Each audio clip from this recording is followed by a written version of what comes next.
Hello, family. This is Truth on Air, where we come for refreshment from God's Word, and I'm the Golden Girl.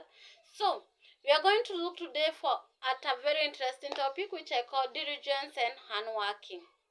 Yeah, we are still on the course of Vasha's woman, Proverbs that one woman, which has been so interesting so far. And please, if you have a question, if you have a comment, if you have anything, please just reach to us. Our numbers are everywhere. You can just contact me, and by God's grace, if I'm able to help, I can help out. So yes, diligence and working.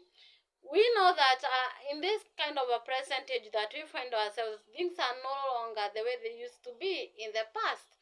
So at the moment that we live in, economically, socially, like everything looks so tight. And at the end of the day, even when you get married, this is for the married people and those that are intending to get married, and also the singles who are preparing that one day they will get married. Please, this one is for you. Don't be a lazy woman. No man wants a lazy bone in the house. I do not mean that by saying, I don't mean that you should be, but we have those men that will say, okay, I don't want you to be working. I want you to be staying at home, just protect my children and so forth. It's good. And he'll be providing everything and maybe giving you some monthly stipends for your sake to take care of yourself. But please, a man does not want a lazy woman around him. He wants someone. You are a helpmeet. So helping means you are active, right? So if this guy is bringing a table, please bring a chair. What I mean is this: when this man is making efforts to make ends meet, please don't add to his sorrows. Rather, help him, support him, be his support system. You may not be working. Maybe he has told you to be staying at home. He has been giving you money. And for some ladies, everything that they have been given, they will squander it, all of it, before even the month runs out. And my question is, you never know about tomorrow. What if something happens? God forbid, your husband loses his job. Or maybe he's a business person. Their business crumbles. So does it mean that your family has to start from scratch again? Because, you are a greedy woman. Or a lazy woman that all you know is makeup. I don't say makeup is bad, right? I'm just using that as an example. All you know is just lazy around. Please, be a woman that is hardworking. Be diligent. It's not just about you. Also, support this man with ideas, with wisdom. Hold this man's hand. You are his helpmeet. Please, don't be a burden to him. Be his help. Be what he wants you to be. Don't, being a helpmeet does not mean that you have to be just around him and be carrying him. You are like a wheelbarrow which he has to be pushing every time. No. He wants you to be intelligent. He wants you to have dignity. He wants a woman that he can pride on.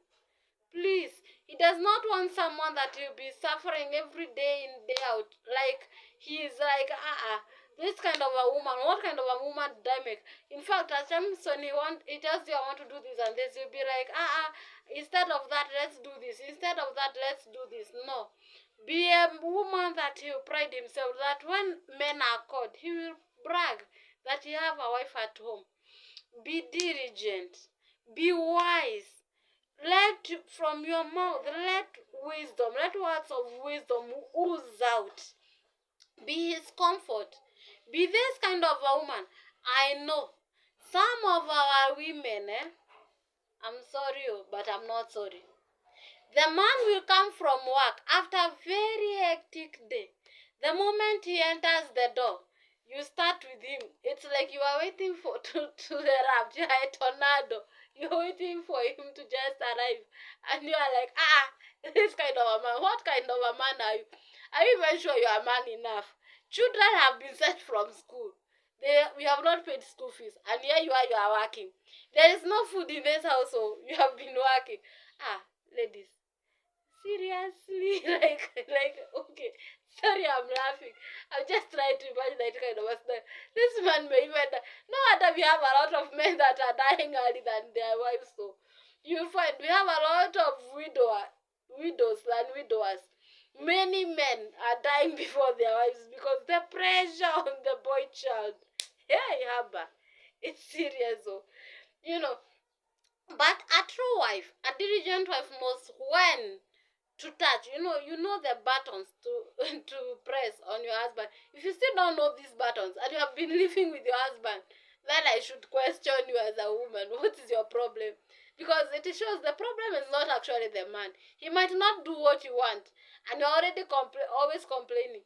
But me, my concern is you have been living with this man for 3, 4, even 2 years, even 1 year is enough for you to know the kind of a man you are married to. You already know the buttons to press and when to press them.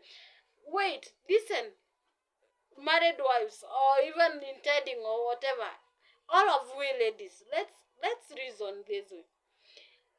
If you are the one, you're already tired, you have arrived at home, what will be your first priority? Like when you arrive at home, what do you expect first? Is it someone that will start, you know, nagging you from the gate, or someone that will welcome you, help you out, and wait until you are settled, and emotionally, mentally, and everything you are settled before they can raise their issues? Of course, a man does not want a home where you will come and it's like a war zone. He wants peace. He wants, the kind of an environment that you always enjoy. That no matter how hard he has worked at home, at work, no matter how tired he has been, the moment he remembers that it is the time to rush home, in fact, he'll be the first person to even leave the office. He's just wishing, I wish I just meet my wife right now and just give her a hug, because I know the kind of a woman I'm married to. I will brag about the wife I'm married to. He can brag. Like, when it is time for home, no matter how tired he is, no matter how bad his day has been, he already know that he has somewhere he is waiting to rush to get rest of his mind. But no, most of our women, a husband will arrive back home after a very hectic day, after a very tiresome and troublesome day.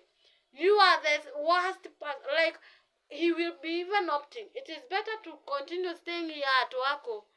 If it is possible for me to live here, no matter the problems that are in this office, I wish it were good. It were possible for me to sleep here instead of me going to that house, because you have turned yourself to a demon as a wife. Your husband does not enjoy the mention of home, makes him run crazy, and you call yourself a wife. You want a peaceful home, yet you're destroying it with your own hands. Please, our I said you know where to press the buttons of your husband. Sometimes you will come and you will just, at the gate, you know this guy is not okay. Oh, I know my husband very well. The moment he enters the door, just run to him, help him carry the bag, help him carry the jacket, help him to even, if you're even using shower, tell him, let's go, I will help you open the shower. Please freshen up. Come and take your supper, then relax. Then after that, after he has relaxed, he'll even ask you, he'll be the one that will even be asking, how was your day? How are you? How are things? Then you can open up to him. But if you are the pain in his heart, this guy, no wonder you women are claiming your husband does not give you attention. They don't listen to you. Yes, I know they are not listening to you because you have not listened to their inner tears. These men are crying day in, day out, but you are acting blind eyes to the pain that your husband is going through, and you are expecting that same husband to take care of your pains and your tears. So who will take care of his own? If you don't brace up and be a diligent woman, know how to behave, know how to act, know how to work, know how to negotiate for your home in the place of prayer, know how to act like a virtuous woman, then if you don't lose your marriage, you lose your husband. That is a sure bet. Because you guys, don't you even pity your husbands? Like, this guy has gone. Yes, maybe you as a woman, you're also working. But at the end of the day, the two of you have come from work. I know we ladies can multitask. We can do a lot of. No wonder you'll find a woman. She's cooking there. She's breastfeeding here. She's, I don't know, washing clothes there. She's doing a lot of things together. But give a man that kind of a work. We are normally told that ladies were given 7 senses. And I believe it's true. If you give a man a lot of work to do, a lot of lots to do together, one will spoil. Just give him two. Tell him, I want you to to look for this milk. Please make sure when it boils, you switch off the gas. And also, I want you to be washing utensils. All this work are in the kitchen, no. Washing utensils and boiling them, looking at the milk. It's either the milk will pour or you will forget first to wash the utensils. That is it. So please, I know all of you have a responsibility, but women, I know we allow our emotions to lead us. And another thing is this: as a virtuous woman, you don't act on based on anything that you hear outside. Some people will look at your marriage, they will envy you, and they will try to do everything within their power to ensure that you destroy your marriage with your own hands. This one will bring this story about your husband. This one will bring the other story. And because you are not sensitive enough, because you are not keen enough, because you are not a vigilant woman, you are not a virtuous woman, you will allow that to enter into your brain to a point that you will not even give your husband a space to explain himself. No, because you are the I know it all. Instead, you will be here. The moment the husband comes home, you will pour insults on him as if he is your child. You will, in fact, you make his home hell for him to a point that he will even regret ever meeting you.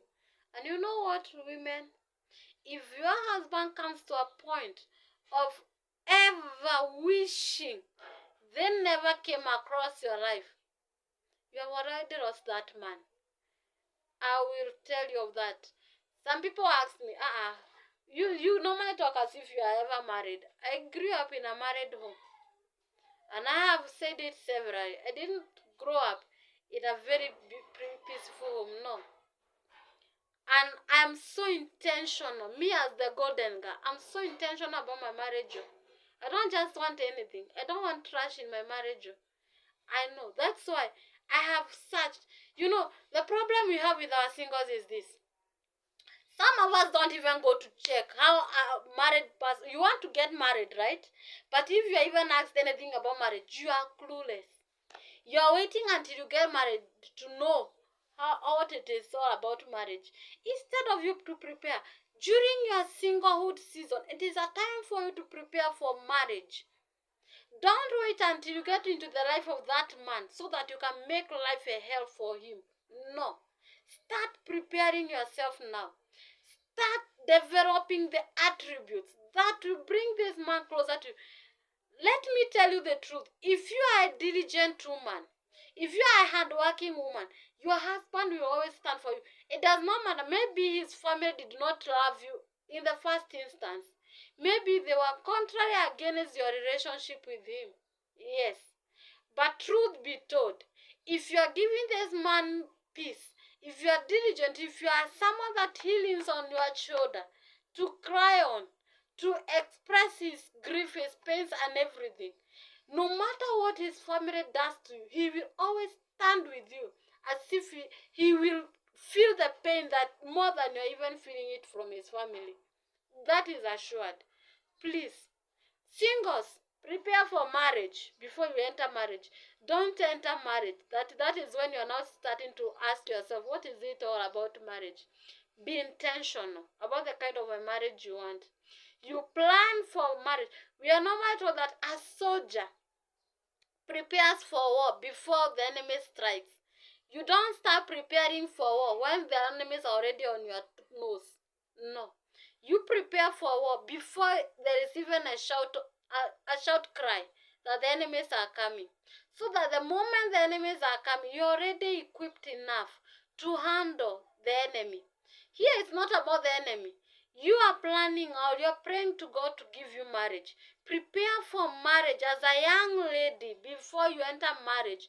Don't wait until you are married. That's when you're now starting to ask yourself, or even to negotiate about what is it all about marriage. What kind of a marriage is this? What you did not prepare yourself. Prepare yourself and have the weapons, the right weapons. Like you know how to behave when you get married. It's not, you don't go shouting anyhow to your husband. He's not your mate. He's your head, you are the neck. You are placed in submission. And me saying submission, I don't mean that the man should oppress you. No. It's according to the Bible. He should love you. And you should, express it back through submission. Christ loves the church. The church has to submit to Christ's love for him to be able to flow more of his love. But unfortunately, some of our women, the man will show you all the kind of love that the world, more than the world can give you. But you're still giving this man troubles and you expect a peaceful home. Please, prepare for marriage before you get married. Don't rush into marriage. There's no trophy. Oh. Even if you get married today, there's no trophy we are going to give you. Please. It's only a name. We will change it to Mrs. So and so. And that is all. Maybe you get children before others. It's okay. But what kind of a marriage are you living in? Is it a godly marriage or is it pain on your neck? Please. Let's be diligent as women. Let's be intentional. Let's be deliberate about this. And be a hardworking woman. Don't be lazing around. Please, don't lazy around. Have something substantial you're bringing on the table. It might not be money. Bring ideas, bring wisdom, bring knowledge, bring whatever you can help to support this man fulfill his destiny. Bring it on the table. And that is all that this man is waiting for you to enjoy your marriage. And I pray that all of us, either you are single, you are married, you are in courtship, the moment you are in marriage, we will enjoy it to the fullest. In Jesus' mighty name, amen. Thank you so much, guys. Please, if you have not subscribed to this channel, this is the Golden Hearts International TV. Please follow us, like, subscribe, share, invite your friends. Let's grow this. Don't be so selfish that you're the only one that is feeding from this. Invite others to also enjoy from the same. Let's help our community. Let's help our nation. Let's help our people to grow, to multiply. And I believe that the Lord Jesus will help us all. Till next time, I love you so much, guys. Bye-bye. Shalom.